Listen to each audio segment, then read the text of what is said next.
Okay, I would love to introduce to you Johanna Baumgartner, who is a viewer and subscriber to our channel, and she's staying at the Bed and Breakfast Suite, and she is from Vienna, Austria, and she's going to make KAISERSCHMARRN tonight, which is a delicious dish. It's a complete diet dish. There are no calories in it. Yeah, none. As with all Austrian dishes, we don't know calories. We don't know what that is. No, and it's what we call a Mehlspeise. Means it's a dish made with flour and eggs, and it could be savory or sweet. This is a sweet version. Yeah. And it was an accident, the recipe, because it was the footman of the emperor.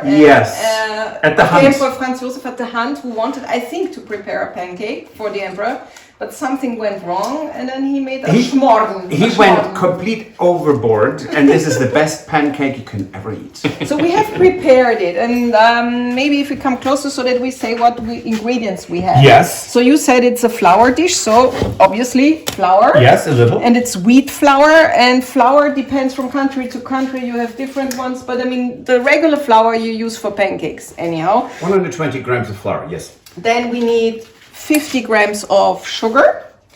Then we need 4 eggs. We need to separate them. We will separate them in a second. 4 egg yolks and 4 egg whites. Then we have a 1/4 liter milk. That's 250 ml. You could maybe say how much that is in cups. Do you know? No, I don't. No, we will put it down Maybe below. 2 cups. No, it needs to be precise. So down below we will put the recipe, or we have also a link to my video, and then you can calculate it. Then we need butter. Now my recipe says 50 grams of sweet butter, but Patrick, what did you say? It's not enough.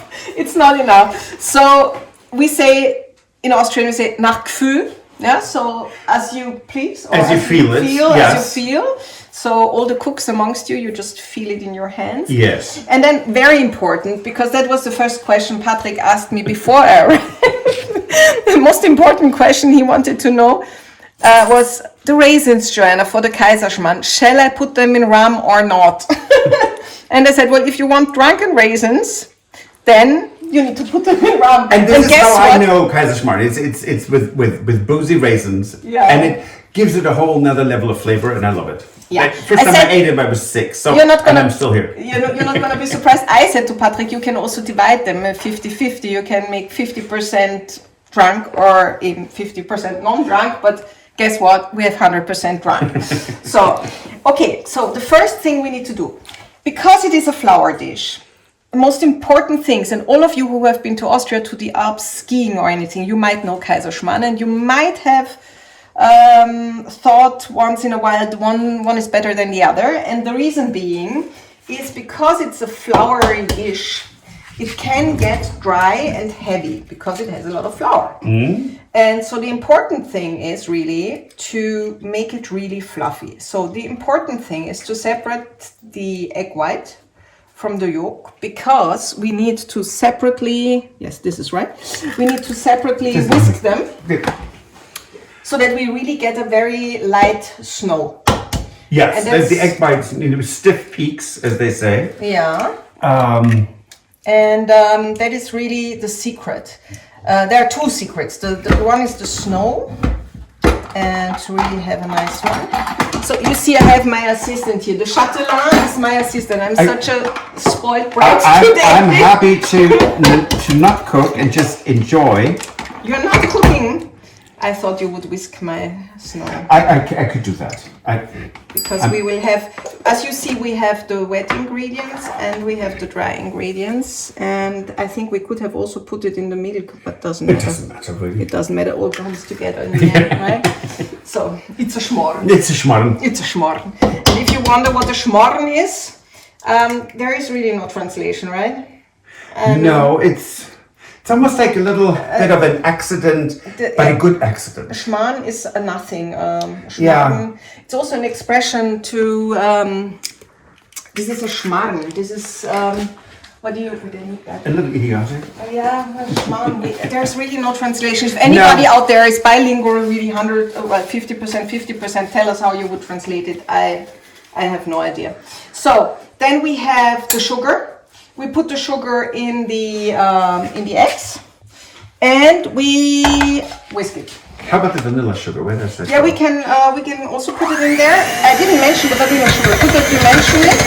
We will add it later on. Okay. This is the vanilla sugar.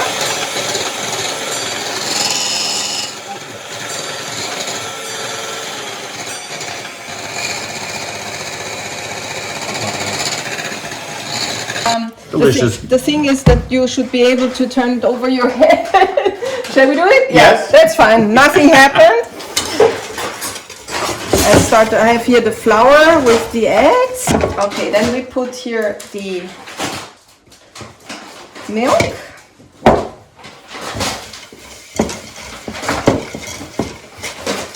You saw that I mixed here. So we have here the flour, we have the eggs and the milk. Then, thanks to our Chateau Patrick, we have here the very stiff egg snow. And now we have to be careful. Now that he has whisked in all this air, we of course don't want to drown it in this heavy dough. So you have to be very careful to take it in small parts. And we say in German unterheben. How do you say unterheben as a technical? Well, it's, no, not whisking. Fold in. Yeah, exactly. Where you have to fold it in so that it really stays fluffy, because that is really the secret. Because now if I would stir it or if I would whisk it, then we could have saved us the trouble of making the snow. Right. So that is really, we're going into detail here, but it makes all the difference. It does. You can beat all the fluffiness out of the egg whites, and then you don't get the fluffy Kaiserschmarrn. Yeah, doesn't help. And what I'm really curious now to see is we're gonna, first of all, it's the first time I really have the honor to make a Kaiserschmarrn on such a luxurious French stove. But your stove is not really French, is it? It is actually. La Conche is French. Yes. French. Shall we put the burner on? Because yes. I think now, please have a look. The dough is now, I have folded in the snow. So that is the consistency. I can maybe lift it up so you can see it. So it's really fluffy. There's a lot of air in there. And now we take Patrick's favorite pan. And as he pointed out, Johanna, you did not recommend enough butter. Well, yeah. So we come with the entire block just to make sure we have enough. So you said, oh, see, this is really, I love to cook with gas. It's getting warm. I do too. I did not want to have an electric cooktop. Yeah, this range. So we take a lot of butter because otherwise the boss is not happy. So, is this enough? Check it out. For the first batch, yeah. Yeah, for the first batch. I realized you need a plate. Yeah, plate would be good. To put the schmarrn in. To put the schmarrn. The schmarrn. Schmarrn. See, we're having really fun. It was so funny when I came here and Patrick greeted me, then he started talking German with me, and he, with his absolute Hamburg accent, was so cute. You never talked Hamburgerisch really on the videos. That's true. Look, he has this diffuser. It's your grandmother's diffuser. Yeah. Yeah, that's good. If you have a big pan and you have gas, that's a good idea. If you have the diffuser there. It's just milder heat. Yeah. Because this is a dish you don't want to burn. No, and I mean, like most not other only dishes. you don't like most other dishes, right? You're really funny. What a stupid thing I said. No, but what we say, having worked in the field, is what you don't want. You want always good pans. Why? With a very good heat distribution, because otherwise you get hot spots. And especially, by the way, pancake dough, which is basically what we're doing here, especially on the luxury version of pancake doughs. That's called the Swedish test. They make with pans, when they make real tests to see if the heat distribution is good, they make really crepe and pancake and look if the browning is even. That makes sense. And so pans like that, where you have the coating is not only on the bottom, but it also goes up into the rims. Yes. So that is the best you can have, and also it needs to be completely flat on the surface so that it doesn't wobble around, of course, because otherwise, if you have that, then you will have hot spots. Yes. So that is the good thing about having good pans. And I think in America, in the States, that you have a brand, it's Old Clad. That's it. I wasn't surprised. He has always the best of the best. So I'm trying. But yeah, and so you brought that from the States. Yeah. I brought all my cookware from the United States. Yeah. Well, what you can also use is a cast iron pan, which I have at home by Le Creuset or any other good brand like Stuart. Yeah. But I think all clad is a bank, I would say. It's fantastic. Nothing can go wrong. The butter melted, so now what we have to do is we have to pour the dough in. So you can do that with a ladle, or you can just distribute it like I do it here. You just ignore my ladle. I wanted to. I see it. No, I don't ignore it. I see how that works. I see how that works. I ignore the ladle of the Chateau. Can you imagine? But we want every single drop. So what we do now is we bake it from one side. We let it brown a bit and bake it a bit through, but not completely. And then we tear it into pieces. Now, there is also, that's like a conviction thing. You can cut it, but I would never cut it. I would always take 2 forks and rip it with 2 forks. I've always heard you cannot ever cut. No, you take, or a spatula or something, yes. But you don't take a knife, really. It's a sacrilege, like cutting salad with a knife. That's also not allowed. It's absolutely correct. So, by the way, that you is could leave a little bit in there for me to lick it out. Yeah. Here, that's for you, a little Thank boy. you. Here, would you have a spatula or 2 forks for me? Yeah. Yes. A spatula, anyhow. I would need. What I also found, but I came to France when I was little. And what is really an art here is, first of all, when they lay the table, then the fork is not turned up with the points up, but with the points down. I think that was due to the court, right? There was a historic event. There are multiple ideas behind it. So one is that it's when you sit down with someone for dinner, it's friendship. So there are no sharp edges down. And it's also because the French, when you have monograms on your silverware, then it's on the back. So otherwise you wouldn't see the monogram. Yeah. And the other thing, what they are really, really good at, the French, is they have often fruit as dessert. Yes. And they eat fruit with knife and fork. Yes, they do. That is, and also never cut the salad. That is very, very bad behavior if you cut the salad. Yeah. I mean, I don't know if you still saw that. I mean, I was born in, we're gonna disclose that, right? No. Yeah, well, let's say I grew up in the 70s. And until I was, I have a very nice story. And until I was about 12 years old, when I was introduced or met adult people, I had to make a curtsy.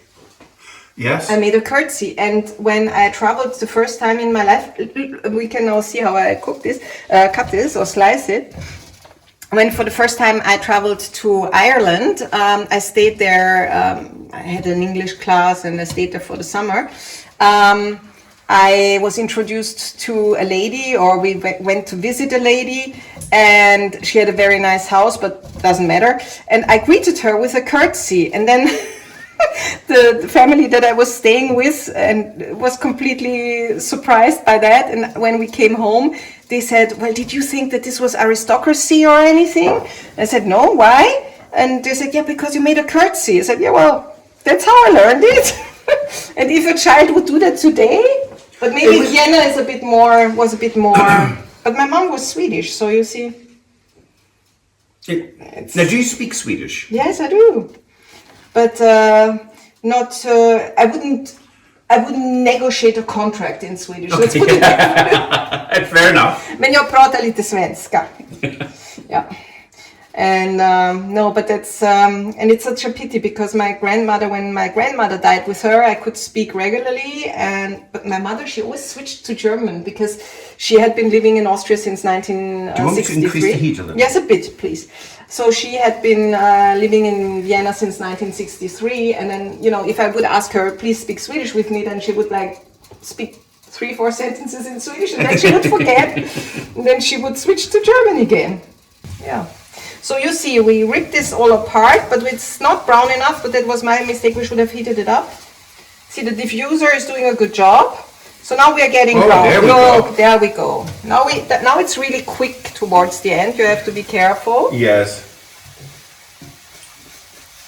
So, and we don't want to over bake it either, because we want it to be fluffy. And then what we want to do is, we would need another pan for, or we take it out and we will caramelize it. We have put some sugar aside to make a caramel. Yes, we did. I think. Shall we put a bit butter? Absolutely. A bit of butter there, and then because this is now the caramelized version, and then we do. This is induction or? Yeah, no, we use gas. Yeah, okay then. I mean, it's better. yes. We don't need induction. Actually have. But it's interesting. You have induction there, and this is what is this? There's also gas below there. Yes. Mm-hmm. It's like a plancha. Mm-hmm. A plancha. What are you cooking on that? Anything in big batches. Okay, your jams. Yes. So now the schmarrn itself is almost done.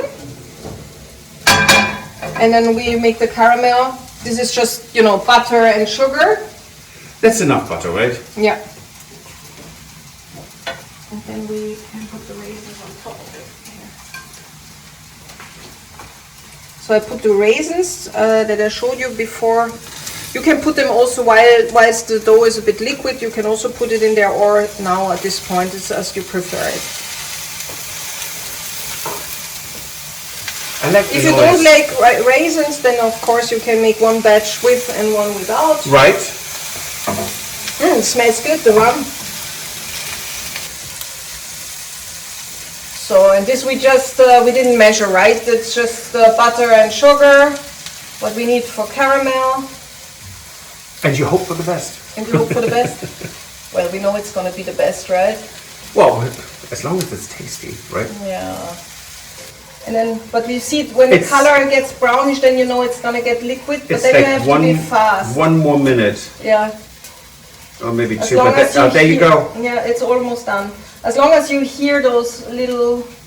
But it's so interesting because it's really, it doesn't look right, and then all of a sudden it's right. It's burned. Yeah, wait, but this is why you have to hold this, because I have to put that in.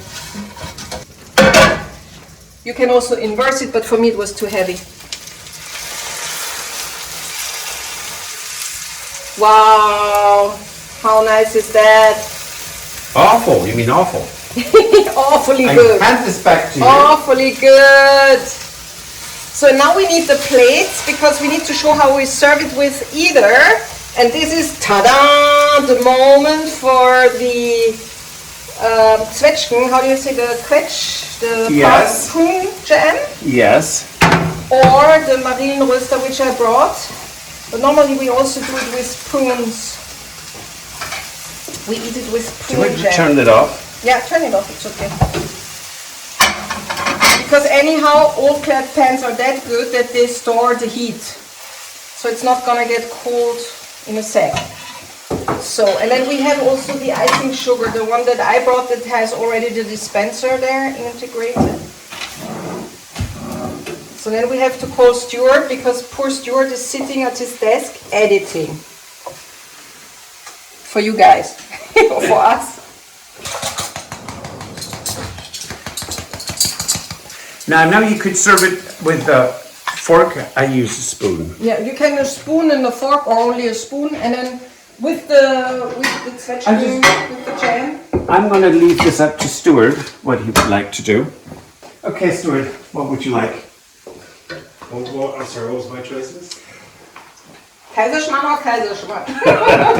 Yes, I'll take that. There you go. Thank you. Oh, Here wow. you go, second serving. Wow, that looks fantastic. So there is more sugar, if anybody cares for more sugar.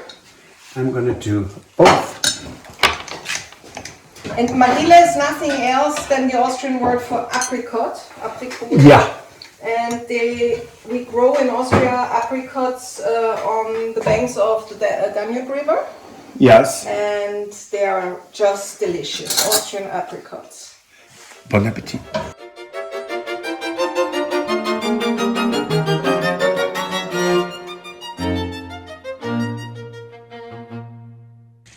Hello from a beautiful day at the Château de Colombe.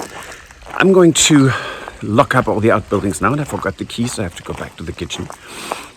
We are going with Tracy and Johanna to Emmaüs, because we looked there, no good vacances today, so we're going to go to Emmaüs and we're going to meet up with Tony and Jane. Let's see what we all come home with. That's really exciting.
If you enjoyed this video, please use the like feature to let us know. Also, don't forget to subscribe to our Journey to the Chateau YouTube channel if you would like to see more. Once you've subscribed, you can tap the notification bell in order to ring it, which will allow you to receive all notifications from our channel. Thank you.